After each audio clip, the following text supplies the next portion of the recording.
It's never too early to introduce your child to the joys of the written word. It's the first step into a world of opportunities. Hello, I'm Julie Yeager. And I'm Carolyn Brubaker. Join us now as we explore literacy, the building blocks of a bright future for your child. Literacy is a term we hear more and more often these days, but what exactly is it? In a nutshell, literacy is the ability to read and write, but becoming literate is much more. Literacy begins with language. Language is the way we communicate. It has 4 parts. Listening, speaking, reading, and writing. Let's explore each of these pieces and look at what you can do to help your child along the road to becoming a reader and a writer.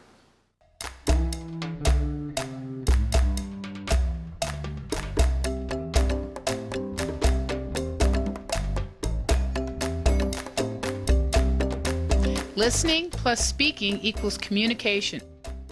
Listening is the first piece of the puzzle. You started working on this skill the day your child was born. Every time you read, sing, or talk to your child, you're teaching listening skills. You've probably turned diaper changing and nap time into language lessons without even realizing it. In fact, listening and speaking are the only kind of communication children have until they learn to read and write. You're already teaching your child listening and speaking skills. Babies learn language from what they hear. Your child learned to speak by listening to you. Even when your child is older, you are still the most important teacher he has. He will copy what he sees his parents do. One of the best things any parent can do is talk to his or her children, from birth right on up into adulthood.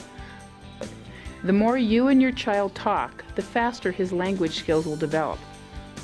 Even before your child has understandable language, give him time to respond to you as though the two of you are carrying on a real conversation. Your child will be more likely to listen to you if you listen to him. Reading to your child is one of the most important things you can do to encourage listening and speaking skills. Hearing many books by different authors exposes children to forms of language they might not hear otherwise. Reading also combines words with pictures and gives children a better understanding of word meaning. Every day is filled with chances to teach listening and speaking skills. Whenever you go somewhere in the car, point out animals and objects you see along the road. Each new word adds to your child's understanding of the world. Play the same game using objects around the house, at the store, at the fair, or anywhere else you go. As your child learns more words, you can ask him to name what he sees. Very young children enjoy a game of What's That? I Spy is a great game for older children. What's a cow say? Another fun activity for your child is to make up sounds for common everyday objects. Games like Peekaboo, Pat a Cake, and This Little Piggy Went to Market are great games that teach listening and speaking skills. Simon Says, put your finger on your nose. As your child grows, you'll want to add other games like Simon Says and The itsy bitsy spider went up the water spout. Down came the rain and... There are many good games on the market that teach listening and speaking skills. Any that deal with language or pre-reading skills are great. Another great activity for kids is playing dress up. By pretending to be grown-ups, children try to copy the speech patterns of the adults around them. It increases vocabulary, and it's lots of fun. Nursery rhymes are also a great way to teach listening and speaking skills. Music and songs are another important part of developing literacy skills. Rock-a-Bye Baby, Mary Had a Little Lamb, and Twinkle Twinkle Little Star are favorites of most children. Television programs for young children almost always have simple theme songs that kids love to listen to and sing along with. What about television? As parents, we hear such different opinions about whether TV is good for our children or not. Actually, both sides are right. There are some excellent programs for children, especially on PBS. There are some great shows on commercial television as well. The lessons they teach are done without preaching. The characters in these programs appeal to a child's imagination. Activities change often during the program and involve the children who are watching. Though you may not always have time to watch the entire show with your child, it's a good idea to keep an eye on the program. That way you and your child can talk about what's happening and you can develop the concepts the program is teaching. Some programs, like Sesame Street, are actually written so that parents will watch with their children. If you sit down to watch, you may find yourself enjoying the program more than you think. If you have a computer in your home, you may also wish to purchase software programs for your children. Choose software that teaches as well as entertains.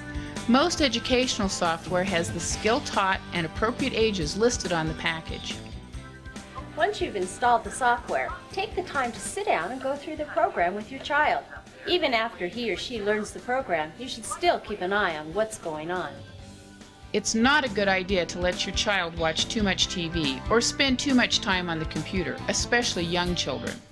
An hour a day is usually long enough, and you should never leave young children unsupervised at a computer. Make sure your children also have time to play and get plenty of fresh air and sunshine. Let's take a minute to review what we've learned about listening and speaking. Listening plus speaking equals communication. Together they form a base for building strong literacy. Parents are a child's most important teachers.